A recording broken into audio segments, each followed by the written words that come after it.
মোহাম্মদ আলী হোসেনের প্রধানিয়া বাংলাদেশের ব্যাংকিং খাতে একটি পরিচিত নাম। প্রায় 4 দশক ধরে প্রত্যক্ষ ও পরোক্ষভাবে ব্যাংকিং খাত নিয়ে কাজ করছেন জনাব প্রধানিয়া। বর্তমানে এনআরবিসি ব্যাংকের চেয়ারম্যান হিসেবে দায়িত্ব পালন করছেন।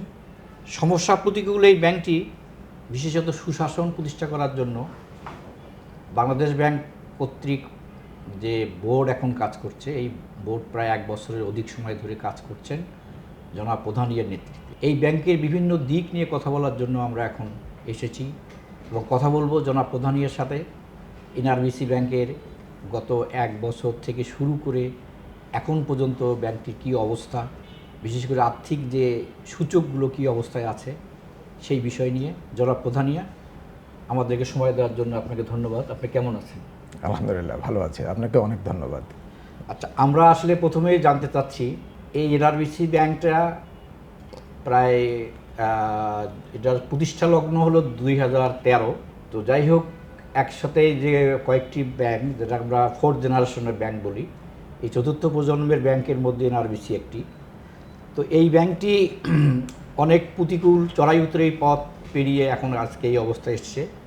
তো আপনারা এই ব্যাংকটার কিভাবে দেখছেন এবং আগামী 1 বছর বিশেষ করে আপনাদের পরিকল্পনাটা কি 2026-এ, বিশেষ করে এই ব্যাংকটা কোন দিকটা আপনারা বেশি গুরুত্ব দিচ্ছেন, বিশেষ করে এদের বিনিয়োগ কোন দিকে যাবে বা এদের পোর্টফোলিওটা কীভাবে আপনারা ম্যানেজ করবেন, এই বিষয়ে যদি একটু আপনি দর্শক শ্রোতাদেরকে বলেন। ধন্যবাদ সিদ্দিক সাহেব আপনাকে। এনআরবিসি ব্যাংক আপনি বলেছেন যে এটি 4th জেনারেশনের ব্যাংক। ইয়েস, এটি 4th জেনারেশনের ব্যাংক এবং এটির নেটওয়ার্ক, আপনার যদি আমরা ব্রাঞ্চের সংখ্যা বলি তাহলে 109টি শাখা, 400-র উপরে আপনার উপশাখা আছে, যেটি 4th জেনারেশনের ব্যাংকের মধ্যে ইন টার্মস অফ নেটওয়ার্ক সবচাইতে বেশি। আমরা যদি আবার পারফরমেন্স অ্যান্ড ব্যালেন্স শিটের আকার নিয়েও যদি বলি, সেই ক্ষেত্রেও কিন্তু এনআরবিসি ব্যাংকের যে ব্যালেন্স শিটের আকার, এটি অন্য যে 4th জেনারেশনের ব্যাংক আছে তাদের সেকেন্ড হাইয়েস্টের চাইতেও almost double in terms of many indicators. Definitely. তো সেটি আপনারা জানেন যে আপনি ব্যাখ্যা করেছেন যে কোন প্রেক্ষাপটে আমাদেরকে এখানে বোর্ডে নিয়োগ দেওয়া হয়েছে। সেটি অবশ্যই সুশাসনের যে ঘাটতির কথা বলা হয়েছে এবং সেই লক্ষ্যে আমাদেরকে এখানে অ্যাপয়েন্টমেন্ট দেওয়া হয়েছে। 2025 সাল অ্যাকচুয়ালি আমাদের 1 বছর এখনও হয়নি, প্রায় 2 মাস শর্ট আছে আমাদের 1 বছর পূর্ণ হতে। এরই মধ্যে যেটা আমরা কাজ যেটি করেছি সেটি আমি পরবর্তীতে আসছি, বাট আপনি 2026 সালের যে আউটলুকের কথা বলছেন আমি সেটা নিয়ে কথা বলি।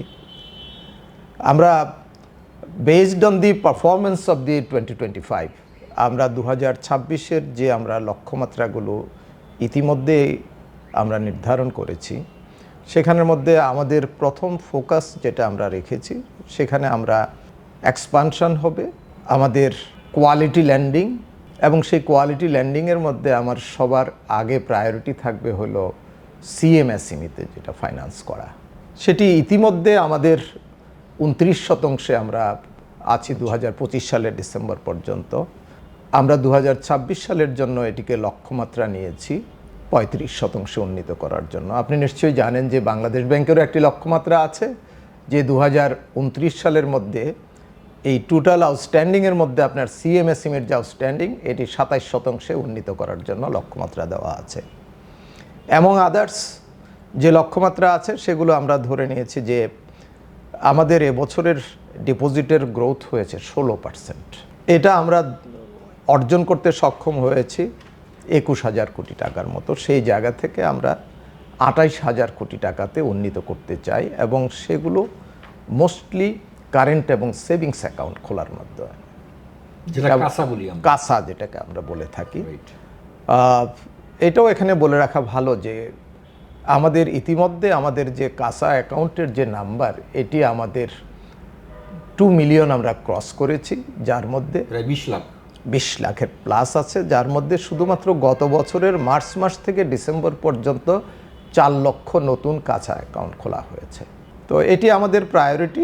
আর অ্যাসেট কোয়ালিটি আমরা চাচ্ছি যে আপনারা জানেন যে এটা অ্যাসেট কোয়ালিটি ইতিপূর্বে অনেক শ্রেণীবিন্যাসিত ঋণ ছিল যেগুলো প্রকৃত অর্থে ডিক্লেয়ার করা হয় নাই। আমরা আসার পরে আমরা ফরেনসিক এবং আমাদের নিজস্ব স্ব উদ্যোগে আমরা যে সমস্ত আনডিক্লেয়ার্ড ক্লাসিফাইড লোন ছিল সবগুলো আমরা বের করে নিয়ে আসছি এবং 2025 সালের সেপ্টেম্বর কোয়ার্টারে আমাদের ফরেনসিক এবং আমাদের অ্যাসেসমেন্টে সেটি 32% উন্নীত হয়েছিল। In the meantime Bangladesh ব্যাংকের যে পলিসি সাপোর্ট এবং বাংলাদেশ ব্যাংকের যে সমস্ত সার্কুলার আছে তার সম্পূর্ণ পরিপালন নিশ্চিত করে আমরা 2025 সালের ডিসেম্বরে এটিকে 17% আমরা অবনমন করতে পেরেছি। তার উপরে বেস করে 2026 সালের জন্য আমরা এটিকে 10% নামিয়ে আনার জন্য একটা লক্ষ্যমাত্রা নিয়ে আমরা কাজ করছি। ক্লাসিফাইড লোন একটি ব্যাধির মতো কাজ করছে আমাদের ব্যাংকিং খাতকে তথা দেশের অর্থনীতিতে একটি বড় ধরনের সমস্যা। তো এটি যত তাড়াতাড়ি আমরা কমিয়ে আনতে পারবো আমাদের অর্থনীতির জন্য ততটাই মঙ্গলজনক। তো আমরা আসলে এবারে একটু অন্যদিকে আমরা আলোকপাত করতে চাই যে ডিজিটাল ট্রান্সফরমেশন। এখন বর্তমানে যে ডিজিটাল যুগ, এখানে ব্যাংকগুলো তাদের সেই আগের চিন্তাধারা থেকে অনেকটা বের হয়ে আসছে এবং অনেক ব্যাংক অলরেডি তারা ডিজিটাল ট্রান্সফরমেশনে যথেষ্ট গুরুত্ব দিয়ে আসছে। আমরা জানি আপনার ব্যাংকও এভাবে গুরুত্ব দিচ্ছে। তো আমরা শুনবো আপনার কাছ থেকে ডিজিটাল ট্রান্সফরমেশন, একই সাথে এই ডিজিটাল ট্রান্সফরমেশন ইউজ করে অনেক প্রান্তিক জনগোষ্ঠী, বিশেষ করে যারা গ্রামগঞ্জে যাদের ফর্মাল কোনো কোলাটারাল দেওয়ার মতো ক্যাপাসিটি নাই, এদেরকে ফাইন্যান্সিং করা হচ্ছে, যেটাকে আমরা ন্যানো লোন বলি। তো আমার মনে হয় যে আপনারা এই ব্যাংক থেকে এই ন্যানো লোন বা একেবারেই ক্ষুদ্র ঋণ দেওয়ার কোনো আপনাদের কোনো পরিকল্পনা বা সিদ্ধান্ত আছে কি না, এবং ডিজিটাল ট্রান্সফরমেশন এই ব্যাপারটা আপনি একটু বলবেন। ধন্যবাদ আপনাকে। বেসিক্যালি যদি আপনাকে সিএমএসএমইর টার্গেট যদি অ্যাচিভ করতে হয়, আমি একটু এখানে যদি সেগ্রিগেশনে আসি, আপনি দেখবেন আমরা সিএমএসএমই আমরা বলে থাকি, এর মধ্যে যদি মিডিয়ামটাকে যদি আপনার স্মলটাকে যদি আমরা টেক আউট করি, বের করে নিয়ে আসি, তাহলে দেখবেন যে কটেজ এবং মাইক্রোর যে পরিমাণটা এটি একেবারেই ছোট, আপনার নজরে আসবে না। আর স্মলটা নিয়ে সুযোগ আছে কাজ করার, বাট আমরা এমফাসাইজ দিচ্ছি হলো আপনি যেটি ন্যানো ল্যান্ডিংয়ের কথা বলেছেন।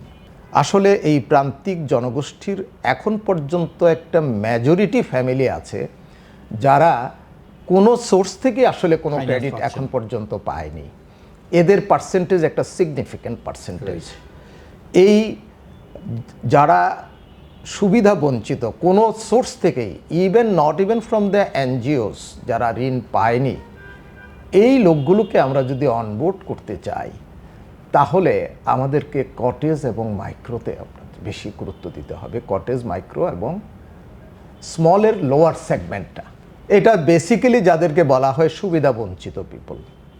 আর এটার জন্য যদি আমরা এই হিউম্যান রিসোর্স ডিপ্লয় করে টোটাল প্রসেস কমপ্লাই করে যদি আমরা তাকে ঋণের ধরেন customer selection, sanction, documentation, disbursement, recovery, follow up, এটি ম্যানুয়াল পদ্ধতিতে যদি আমরা করে আগাতে চাই, এটা আসলে ব্যাংকের জন্য কস্ট ইফেক্টিভ হয় না। স্পেশালি বাণিজ্যিক ব্যাংক সেই লাইনে চিন্তাটা খুব কম করে।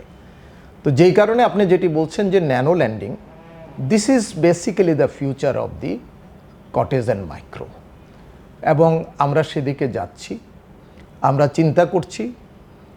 এখন আপনি জানেন যে বাংলাদেশে ক্রেডিট ব্যুরোর অনুমোদন দিয়েছে বাংলাদেশ ব্যাংক, 5টি বোধহয় আমার যদি ভুল না হয় দিয়েছে সেটি, এবং তার আগ পর্যন্ত আমরা চিন্তা করছি যে মোবাইল ফাইন্যান্সিয়াল সার্ভিসের সাথে আমরা হ্যান্ডশেকিং করে আমরা এই ন্যানো ল্যান্ডিংটাতে আমরা যেতে পারি কিনা, এবং টার্গেট হলো যে আমরা যারা একেবারেই সুবিধা বঞ্চিত লোক তাদেরকে আমরা অনবোর্ড করতে পারি কিনা এটি। আর আগেই বলেছি যে আমাদের সিএমএসএমই আমাদের প্রায়োরিটি এই ব্যাংকের, আমরা সেদিকে আগাচ্ছি। আর পাশাপাশি কর্পোরেট যারা আছে, ইয়েস আমরা কর্পোরেটকে যে ফাইন্যান্স করছি না, কর্পোরেট ফাইন্যান্সিং আমাদের আছে, বাট এই ব্যাংকটির by dint of its extensive network এটি অলরেডি কিন্তু আপনার সিএমএসএমই বেসড ব্যাংক হয়ে গেছে। এটাকে আমরা আরও স্ট্রেনথেন করতে চাচ্ছি। Of course with the support of the digital transformation. সেটা একটু সময় লাগতে পারে, but we are in the process of that. ধন্যবাদ। আসলে ডিজিটাল ট্রান্সফরমেশন আপনাকে যেতেই হবে, কারণ আপনার যে মানে যে সুপারভাইজারি ক্রেডিট, তো আসলে ক্ষুদ্র লোনগুলোই এসএমই বলেন, সিএসএমই বলেন, এগুলো almost the supervisory credit. Yes. এখানে কস্ট অফ ফান্ড একটু বেশি হয় কর্পোরেট ব্যাংক ল্যান্ডিংয়ের তুলনায়। এই কারণেই যদি আমরা প্রযুক্তির ইউজ করি, ডিজিটাল ট্রান্সফরমেশন যদি করি, তাহলে হয়তো বা আপনাদের একটা সম্ভাবনা থাকে যে এখানে কম খরচে বেশি মানুষের কাছে অ্যাক্সেস করা যাবে এবং এই লোনটা আপনাদের জন্য ভায়াবল হবে। সঠিক আমরা আশা করি যে আপনারা এই উদ্যোগটাকে এগিয়ে নেবেন এবং রিয়েল ইকোনমি যেটা আমরা বলি, আসলে রিয়েল ইকোনমি ইনভেস্টমেন্ট মিনস কিন্তু এসএমই, কারণ এটা সরাসরি প্রত্যন্ত গ্রাম বাংলায় এটার মানে এটার প্রভাবটা পড়ে এবং রুরাল ইকোনমি তথা গ্রামীণ জনগোষ্ঠীর ক্রয় ক্ষমতা বৃদ্ধিতে এটা সহায়ক ভূমিকা পালন, যেটা অর্থনীতির জন্য খুবই একটি গুরুত্বপূর্ণ বিষয়। তো আপনাদের এই বিষয়টা আমরা আশা করব আপনারা এগিয়ে নেবেন। তো আমরা একটু বিষয়ের দিকে যাচ্ছি। আপনার ব্যাংকের বাইরে আমরা একটু ব্যাংকিং খাত নিয়ে কথা বলতে চাচ্ছি। যেমন এখন ব্যাংকিং খাতে যদি আমরা বলি, সুশাসনের অভাব, যেটা আমরা বিগত অনেক বছর ধরে আমরা লক্ষ্য করছি। বিভিন্নভাবে সংশোধনী হয়েছে ব্যাংক কোম্পানি আইনের, যেটা আমাদের অনেকটা সুশাসনকে সুপ্রতিষ্ঠিত করার পরিবর্তে এটাকে আরও অনেকেই বলে যে এটাকে আরও করা হয়েছে, যেটা মানে রিল্যাক্স করা হয়েছে। তো এই বিষয়গুলো পরিপ্রেক্ষিতে ক্লাসিফাইড লোন অনেকটা মানে রেকর্ড পরিমাণে বৃদ্ধি বাংলাদেশে, যেটা আমরা কখনো দেখি নাই এই দেশ স্বাধীন হওয়ার পর এখন পর্যন্ত। তো এই পরিপ্রেক্ষিতে আপনি সরকারি ব্যাংকে এবং দেশের বাইরে আপনার ব্যাংকিং অভিজ্ঞতা এবং আপনার এই যে মানে এক্সপেরিয়েন্সটা, যে প্র্যাকটিক্যাল এক্সপেরিয়েন্সটা, অপারেশনাল এক্সপেরিয়েন্সটা, এই আলোকে যদি আপনি বলেন যে আমাদের এই বর্তমান অবস্থা থেকে কেন্দ্রীয় ব্যাংক এবং শিডিউল ব্যাংকগুলো কীভাবে এই সমন্বিত উদ্যোগ নিয়ে এবং সরকারের সাথে সমন্বিত উদ্যোগ নিয়ে কিভাবে আমরা এই ক্লাসিফাইড লোনের যে বোঝা, এখান থেকে আমরা বের হয়ে আসতে পারি, যদি বিষয়টা একটু আপনি বিস্তারিত বলেন। ধন্যবাদ সিদ্দিক সাহেব। ক্লাসিফিকেশন কিন্তু বাংলাদেশের স্বাধীনতার পর 1990 সালে আমরা ক্লাসিফিকেশন দেখেছি। সেটা কিন্তু অনেক বড় আকারের ক্লাসিফিকেশন দেখেছিলাম, 45 থেকে 48 এক্স্যাক্টলি আমি ভুলে গেছি। বাংলাদেশে প্রথম যখন ক্লাসিফিকেশন আরম্ভ হলো, বিসিডি সার্কুলার নাম্বার 34 অফ 1989, 90 সালের প্রথম ক্লাসিফিকেশন আরম্ভ হলো। তখন কিন্তু আমরা, যেহেতু আগে কোনো ক্লাসিফিকেশন ছিল না, ক্লাসিফিকেশনের সর্বোচ্চ মাত্রা আমরা তখন দেখেছি। আবার এই 2024 সালের আমরা আরেকটি ক্লাসিফিকেশন দেখলাম। এই দুটোর মধ্যে কিন্তু একটা পার্থক্য আছে, গুণগত একটা পার্থক্য আছে। 90 সালের যে ক্লাসিফিকেশন ছিল, সেই ক্লাসিফিকেশনগুলো কিন্তু প্রকৃত অর্থে ক্রেডিট ক্লাসিফাইড হয়েছিল। আর 2024 সালে কিন্তু ঋণ ক্লাসিফাইড হয়েছে খুব কম। ব্যাংক থেকে টাকাগুলো বিভিন্নভাবে সরিয়ে নিয়ে যাওয়া হয়েছে, যেটাকে আমরা বিভিন্নভাবে বিভিন্ন ভাষায় বলতে পারি। বাট রিয়েলি এখানে কিন্তু এগুলো কিন্তু ক্রেডিট ছিল না।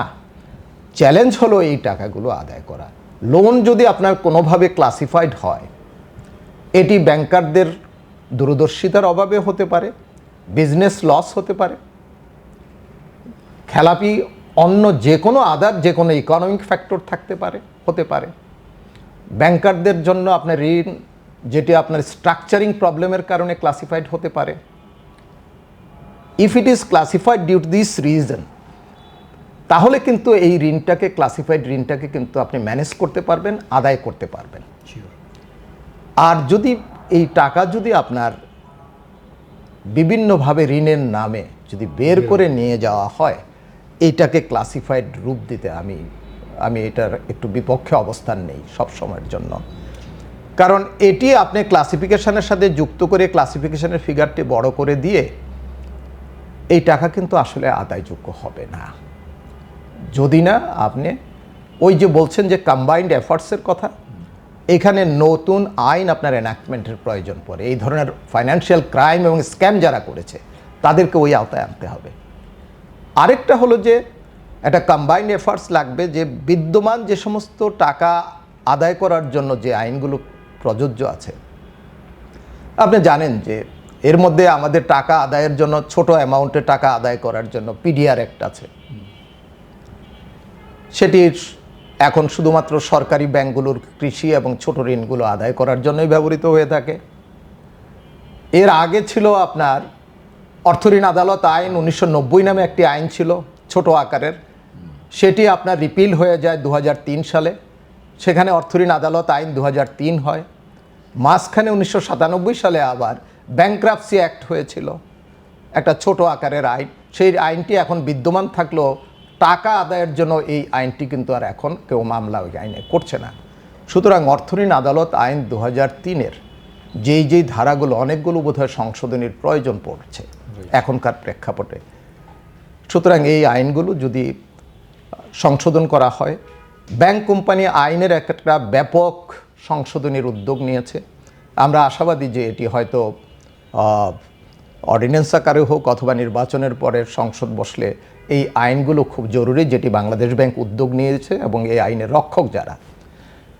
সুতরাং এইগুলো যদি করা হয় এবং ব্যাংকারদের পক্ষ থেকে যদি রেসপন্সিবল ল্যান্ডিং যদি হয়, দায়িত্বশীল আচরণ করে যদি দায়িত্বশীল ঋণ নির্ধারণ দেওয়া হয়, তার প্রাপ্যতা নির্ধারণ যদি রাইটলি করা হয়, আপনার অ্যাসেসমেন্ট, তার প্রাপ্যতা নির্ধারণ করা, ডিসবার্সমেন্ট, ডকুমেন্টেশন, ফলো আপ যদি ঠিক থাকে, এবং আমি বলবো যারা গ্রাহক তারাও যদি রেসপন্সিবল গ্রাহক হয়, তাহলে কিন্তু এই কালচার থেকে আমরা বের হয়ে আসতে পারবো। বাট এখনকার যে ড্যামেজটা, এটা বাংলাদেশ ব্যাংক উদ্যোগ নিয়েছে, আমরা চেষ্টা করছি আদায় করার জন্য বিভিন্নভাবে, বিভিন্ন পলিসির সুবিধা দিয়েও। তবে ব্যাপারটি খুব তাড়াতাড়ি আমরা এখান থেকে বের হয়ে আসতে পারবো এমনটা আমি মনে করি না, বাট ইমপ্রুভমেন্ট হচ্ছে, ইমপ্রুভমেন্ট। আপনি কি মনে করেন যে এই ধরনের কাজে একটা পলিটিক্যাল কমিটমেন্ট দরকার? আপনি যে রাজনৈতিক দলেই ক্ষমতায় আসুক না কেন সামনে, তাদের একটা রাজনৈতিক সিদ্ধান্ত দরকার যে হাউ টু মানে reduce the volume of classified loan in the banking sector. এটা কি আপনি মনে করেন যে শুধু কেন্দ্রীয় ব্যাংক বা ব্যাংকগুলোই যথেষ্ট, না সরকারের উচ্চ পর্যায়ে থেকে এ ধরনের একটা কমিটমেন্ট বা একটা পলিটিক্যাল কমিটমেন্ট থাকা দরকার, যাতে করে এই ইকোনমিটা আমাদের ঘুরে দাঁড়াতে পারে, ক্লাসিফাইড লোন থেকে মুক্তি পেতে পারে? আমি আপনাকে বলি যে কথাটা বলছিলাম, যে আমি 89 সালের উদাহরণ দিয়েছিলাম, that was really classified for underlying reasons. আর এখন যেটি আমরা বলছি classified, there is also underlying reason, but this is not legitimated. সুতরাং এখানে আমাদেরকে যদি এই জায়গা থেকে বের হয়ে আসতে হয়, তাহলে সবচাইতে যেটা গুরুত্বপূর্ণ সেটা হলো যে পলিটিক্যাল কমিটমেন্ট। পলিটিক্যাল কমিটমেন্ট থাকলে আপনি দেখবেন যে রেগুলেটর, ব্যাংক, ল্যান্ডার সবাই মিলে কিন্তু একটা শক্ত অবস্থানে চলে যাবে। সুতরাং সবার আগে যেটা প্রয়োজন সেটা হলো যে পলিটিক্যাল কমিটমেন্ট। এটি হলেই আপনি দেখবেন যে তার উপরে যেই কাজটা আপনার বর্তানো আছে, সেই কাজটা যদি রাইট ওয়েতে করে, তাহলেই কিন্তু আপনি দেখবেন যে এটার সিগনিফিক্যান্ট ডেভেলপমেন্টটা হয়ে যাবে।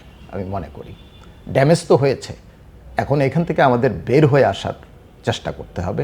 আমরা চেষ্টা করছি, রেগুলেটর স্ট্রাইভ করছে, আইন করছে, বাট সবগুলোর পিছনেও আমি বলবো যে একটা পলিটিক্যাল উইল ফোর্স এবং বড় আকারের কমিটমেন্ট যদি থাকে, তাহলে এটা কম্বাইনলি আমরা একটা রেজাল্ট পাবো। আমরা একটু অন্য বিষয়ের দিকে যাচ্ছি। ক্লাসিফাইড লোন নিয়ে অনেক কথা হলো, তো আমরা আপনার জীবনের বিশেষ করে ব্যাংকিং অপারেশনাল যে আপনার অভিজ্ঞতা, তার দীর্ঘ একটা সময় আপনি ব্যয় করেছেন বা ইনভেস্ট করেছেন, সেটা ট্রেজারি ম্যানেজমেন্ট, যেটা ব্যাংকের জন্য খুবই একটি গুরুত্বপূর্ণ মানে আমরা ডিপার্টমেন্ট বলি বা উইং বলি বা অংশ বলি, আসলে একটি গুরুত্বপূর্ণ। তো সেই বিভাগে আপনি দীর্ঘদিন দেশে এবং দেশের বাইরে কাজ করেছেন, এবং সেই সুবাদে আপনি আমাদের বাফেদার টেকনিক্যাল কমিটির চেয়ারম্যান ছিলেন। তো এই যে আপনার দীর্ঘ অভিজ্ঞতা, এই অভিজ্ঞতার আলোকে আপনি বলবেন যে আমাদের তো এখন নির্বাচনী প্রস্তুতি চলছে, তো নির্বাচন আমাদের শিডিউল অনুযায়ী আগামী মাসের 12 তারিখে অনুষ্ঠিত হবে। এর আগে এবং এর ইমিডিয়েট পরে আমাদের মানি মার্কেট, ফরেক্স মার্কেট তথা সার্বিক মুদ্রা বাজারটা কীরকম বিহেভ করতে পারে, এই বিষয়ে যদি আপনি একটু বলেন। ধন্যবাদ। আমরা একটা ইনফ্লেশনারি প্রেশারের মধ্যে আছি, and central bank has taken the steps to control it, এবং আমরা মনে করি যে এই ইনফ্লেশন ম্যানেজমেন্টের একটা খুব ভালো সুফলও আমরা পেয়েছি। এখনকার প্রেক্ষাপটে আমরা যেটি দেখছি যে ক্রেডিট মার্কেটটা কিন্তু, ক্রেডিট ডিমান্ড কিন্তু আপনি জানেন যে যেটি প্রাইভেট সেক্টর ক্রেডিট গ্রোথ 6% একটু উপরে, অ্যারাউন্ড আর কি ধরেন 7-এর নিচে। এখন এটিকে যদি আমরা ইন্টারেস্ট নেট অফ করি তাহলে কিন্তু আমরা বলবো যে ক্রেডিটের ডিমান্ড কিন্তু অলমোস্ট আমরা নাই বললেই চলে। এটার অনেকগুলো কারণ আছে, এখানে রাজনৈতিক কারণ আছে, আপনার ইকোনমির একটা স্ট্যাবিলিটির, নিশ্চয়ই যারা ইনভেস্টর তারা এটা খুঁজবে যে সেই জায়গা থেকে আমরা মনে করি যে আমাদের সামনে যে নির্বাচন, সেই নির্বাচনের পরে যখন একটি নির্বাচিত সরকার আসবে, আমাদের দেশের এন্টারপ্রিনিয়র এতদিন যারা হাত গুটিয়ে রেখেছিল ফার্দার নিউ ইনভেস্টমেন্টের, এরা সামনের দিকে এগিয়ে আসবে। এরা যখন এগিয়ে আসবে তখন প্রাইভেট সেক্টর ক্রেডিটের যে ডিমান্ড এটা বাড়বে। এইটা বাড়ার পাশাপাশি আমি মনে করি যে প্রত্যেকটা ব্যাংকেরই কিন্তু, যেহেতু এন্টারপ্রিনিয়ররা নতুনভাবে আসবে, সেখানে ক্যাপিটাল মেশিনারি ইম্পোর্ট থেকে আপনার ইকোনমির ভাইব্রেন্ট যদি ইকোনমির দিকে আগায়, সেই ক্ষেত্রে কিন্তু র মেটেরিয়ালস থেকে আরম্ভ করে ক্যাপিটাল মেশিনারি সবই কিন্তু আপনার ইম্পোর্ট বাড়বে। ইম্পোর্ট যদি বাড়ে তাহলে এখনকার যেই পদ্ধতিতে সেন্ট্রাল ব্যাংক যেটি আপনার ইন্টারভেন করে বাজার থেকে ডলার কিনে নিচ্ছে এবং লিকুইডিটি সাপোর্ট দিচ্ছে, তখন কিন্তু ব্যাংকগুলোর হাতে সাফিসিয়েন্ট ফরেন কারেন্সি থাকবে না to sell it to the government, the regulator. বিক্রয়যোগ্য ফান্ড থাকবে না। এটি একটি তখন ক্রেডিট ডিমান্ড, এবং আমার কাছে যেটি মনে হয় যে ক্রেডিট ডিমান্ড বাড়বে, সাইমালটেনিয়াসলি ফরেন কারেন্সির রিকোয়ারমেন্টও বাড়বে। তো সেই জায়গার মধ্যে আমাদের রেগুলেটর প্রুডেন্ট যে সমস্ত স্টেপগুলো এখন নিচ্ছে, আমরা মনে করি যে এই অভিজ্ঞতা থেকে সামনের দিকে যদি আপনার মেজার্সগুলো নেওয়া হয় তাহলে there will be a better trade off between the inflation and also the credit demand and management of the foreign currencies. এটি একটি ভালো আপনার কম্বিনেশন আসবে বলে আমরা মনে করি, মেবি আফটার দি ইলেকশন। আমরাও চাই নির্বাচনের পরে অর্থনীতিতে একটা গতি আসবে, বিনিয়োগ পরিস্থিতির উন্নতি হবে এবং প্রাইভেট সেক্টরে ক্রেডিট বাড়বে, এটাই আমাদের প্রত্যাশা। তো আমরা আসলে আরেকটা বিষয়ে আপনার সাথে একটু কথা বলতে চাই, সেটা হলো আপনি ব্যাংকিং অপারেশনাল অভিজ্ঞতার পাশাপাশি এখন আপনি শিক্ষকতা করছেন, বিএবিএমে আপনি একজন অধ্যাপক হিসেবে কাজ করছেন প্রায় 2 বছরেরও বেশি, 4 বছর প্লাস। তো এটা দীর্ঘ সময়, আমি বলবো 4 বছর অধ্যাপনা করছেন। তার মানে আপনি ব্যাংকিং খাতের বিভিন্ন আইন, বিভিন্ন নীতিমালা নিয়ে ওখানে শিক্ষাদান করেন এবং তাদের সাথে কথা বলেন। তো অতি সম্প্রতি গত সপ্তাহেই বলা যায় তত্ত্বাবধায়ক সরকার একটি অধ্যাদেশ অনুমোদন দিয়েছে, যেটা মাইক্রো ক্রেডিট ব্যাংক হবে সেই অধ্যাদেশের বলে। তো আপনার এই অভিজ্ঞতা এবং শিক্ষকতার যে একটা অভিজ্ঞতালব্ধ জ্ঞান, এই থেকে কাজে লাগিয়ে আপনি এই বিষয়টা একটু কীভাবে মূল্যায়ন করেন যে এতগুলো ব্যাংক থাকার পরেও কেন মাইক্রো ক্রেডিট ব্যাংকের আমরা প্রয়োজনীয়তা হলো, এবং এটা ইকোনমির জন্য কি ইতিবাচক ভূমিকা পালন করতে পারে বলে আপনি মনে করেন? ধন্যবাদ, এটা ভালো প্রশ্ন করেছেন আপনি। মাইক্রো ক্রেডিটটা আমি আগেই বলেছি যে ব্যাংকিং সেক্টরের যদি টোটাল আপনি যদি 4টাকে সেগ্রিগেট করেন, কটেজ, মাইক্রো, স্মল এবং মিডিয়াম, আলাদা আলাদা যদি অ্যাকাউন্ট করেন, তাহলে আপনি দেখবেন যে কটেজ এবং মাইক্রোতে ব্যাংকিং সেক্টরে ভেরি ইনসিগনিফিক্যান্ট, এবং গ্রোথ কিন্তু নাই। এই মার্কেটটি কিন্তু আলটিমেটলি এটি চলে গেছে হলো আপনার যেটা এমআরএ রেস্ট্রিক্ট এনজিওদের হাতে। তো সেখানে সঙ্গত কারণেই ইন্টারেস্ট রেট সিগনিফিক্যান্টলি হাই, আর এই সেগমেন্টের যারা বড়োয়ার এদেরও কিন্তু আর্থিক অবস্থানটা খুব মজবুত না, সুতরাং এটি তাদের উপর একটি বড় বার্ডেন। এখন এই উদ্যোগটা আমি এটাকে স্বাগত জানাই এই কারণে যে আমি মনে করি যে আউটস্ট্যান্ডিং কিন্তু ঋণ কিন্তু এখানে আছে, কিন্তু সেই ঋণগুলোর সুদ যেটা সার্ভিসিং করছে এটা কিন্তু অনেক ক্ষেত্রে আনবেয়ারেবল ফর দি যারা বড়োয়ার আছে, ছোট সেগমেন্টের বড়োয়ার আছে। এখন এটাকে যদি আপনার একটা স্ট্রাকচার্ড ওয়েতে যদি ব্যাংকের মাধ্যমে যদি আপনার ফাইন্যান্স করা হয়, এর চেয়ে ভালো উদ্যোগ কিছু নেই। এবং সেই ক্ষেত্রে যারা বড়োয়ার হবে এখানে, তারা একটা সাশ্রয়ী সুদে তারা এই টাকাটা নিতে পারবে। এবং এই সেগমেন্টের ডেভেলপমেন্ট মিন্স আপনার বাংলাদেশের ইকোনমিক ডেভেলপমেন্টও কিন্তু অনেক ত্বরান্বিত হবে। আমি পাশাপাশি আরেকটি কথাও আপনাকে বলে রাখি যে এই উদ্যোগটার পাশাপাশি এটাও কিন্তু এখন সময়ের দাবি যে সিএমএসএমইর জন্য কিন্তু সিএম কটেজ মাইক্রো হলো, সিএমএসএমইর জন্য কিন্তু এখন এসএমই ব্যাংক হওয়াটা কিন্তু আমি মনে করি যে এটিও একটি জরুরি স্টেপ। এবং আমি আশা করি যে রেগুলেটর হয়তো যেহেতু যে লক্ষ্যমাত্রাগুলো সামনের দিকে আমাদের জিডিপি গ্রোথ, ইকোনমিক ডেভেলপমেন্ট, এই সব দিক মিলে যেভাবে সিএমএসএমইর উপরে গুরুত্ব দেওয়া হচ্ছে, এই শুধুমাত্র এসএমই ফাইন্যান্সিংয়ের জন্য কিন্তু একটি ব্যাংকের দাবি রাখে। হ্যাঁ, অবশ্যই দাবি রাখে, কারণ এসএমই আমাদের ইকোনমিতে এখনও একটা বড় ধরনের রোল প্লে করছে।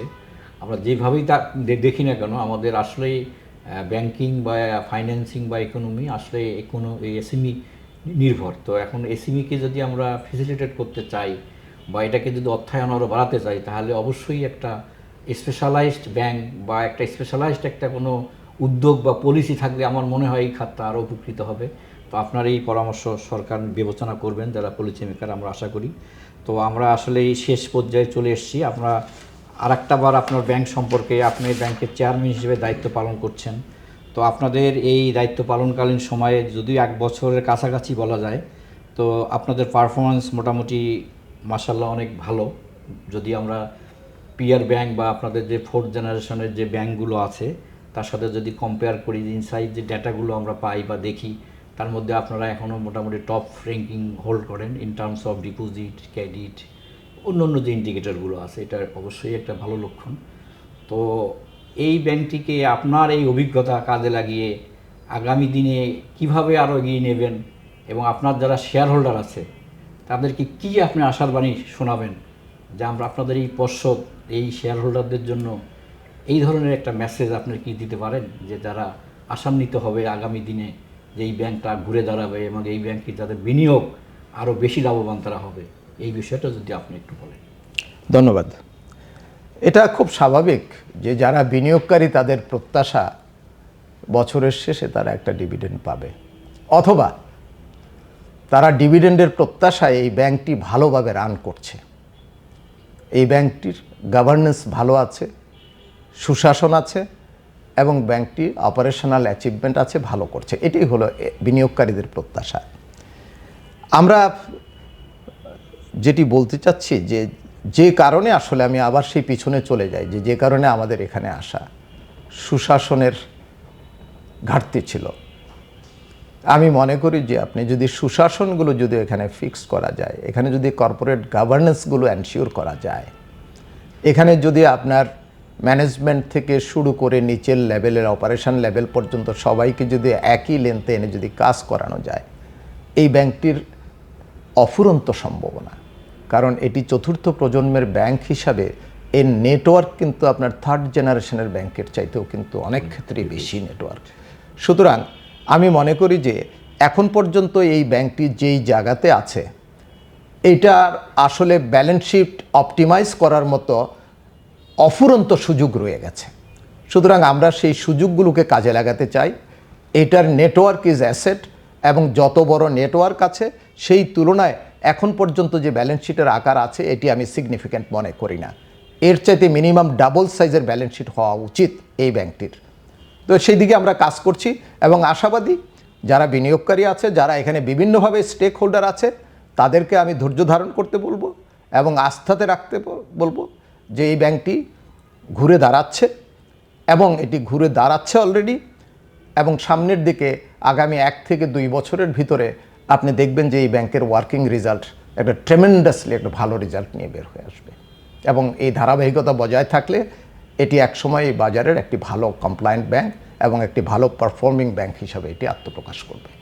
আমরাও আপনার সাথে আশা করছি যে এনআরবিসি ব্যাংক যে উদ্দেশ্য নিয়ে, যে বিশেষ করে এনআরবি যারা নন রেসিডেন্ট বাংলাদেশি যারা, তাদের উদ্যোগে এই ব্যাংকটি প্রতিষ্ঠা, এবং তাদের লক্ষ্য ছিল এই ব্যাংকটি একটি ভালো ব্যাংক, একটি দক্ষ ব্যাংক, যে আস্থাশীল ব্যাংক হিসেবে মানুষের কাছে পরিচিতি লাভ করবে। তো আপনাদের নেতৃত্বে আমরা চাই ব্যাংকটি আবার তাদের সেই লক্ষ্য উদ্দেশ্য প্রতিষ্ঠা লাভ করবে, এবং সাধারণ বিনিয়োগকারী এবং এই ব্যাংকে যারা সংশ্লিষ্ট আছেন, যারা আমানতকারী আছেন, তারা নির্বিঘ্নে এখানে আমানত রাখবেন, এবং তারা যেন মনে করে যেটা সিকিউর, এখানে তাদের কোনো একটা ভয় বা কোনো ধরনের প্যানিক হওয়ার কোনো সুযোগ নাই। তো এই বিষয়গুলো আপনারা নিশ্চয়ই এনশিওর করবেন, এবং আমরা চাই এই ব্যাংকটি আবার ঘুরে দাঁড়াবে এবং তাদের স্বমহিমায় তারা উদ্ভাসিত হবে এই ব্যাংকিং খাতে। এই আশা রেখে আপনারা আমাদের এই ফাইন্যান্সিয়াল এক্সপ্রেসকে সময় দেওয়ার জন্য অসংখ্য ধন্যবাদ। আবার হয়তো অন্য কোনো বিষয় নিয়ে কথা হবে, ততদিন পর্যন্ত আপনাকে আমরা ধন্যবাদ জানাচ্ছি। থ্যাংক ইউ সিদ্দিক ভাই। আপনার মাধ্যমে আমরা আমানতকারীদেরকে, বিনিয়োগকারীদেরকে, আমানতকারীরা আগেও এখানে নিরাপদ, এখন আরও নিরাপদ, বিনিয়োগকারী যারা আছেন এখানের মধ্যে এবং অন্য স্টেক হোল্ডার যারা আছে তাদেরকে বলবো যে বর্তমান বোর্ড এবং ব্যবস্থাপনার উপরে আস্থা রাখেন। আপনারা এর রেজাল্ট আপনারা পাবেন, হয়তো 1 বছর বা 2 বছর সময় লাগবে, বাট বি কনফিডেন্ট অন আস। আমাদেরকে কাজ করতে দেন। আমরা সুশাসন প্রতিষ্ঠা সহ যত রকমের নিয়মকানুন আছে সবগুলো আমরা পরিপালন করেই আমরা পারফরমেন্স করছি। আপনাকে অনেক ধন্যবাদ। এতক্ষণ সময় দেওয়ার জন্য আপনাকে ধন্যবাদ। আমরা আশা করব ফাইন্যান্সিয়াল এক্সপ্রেসের সাথে আবারও কথা হবে অন্য কোনো বিষয় নিয়ে। এতদিন আপনারা ভালো থাকবেন, আমাদের ফাইন্যান্সিয়াল এক্সপ্রেসের সঙ্গেই থাকবেন। ধন্যবাদ।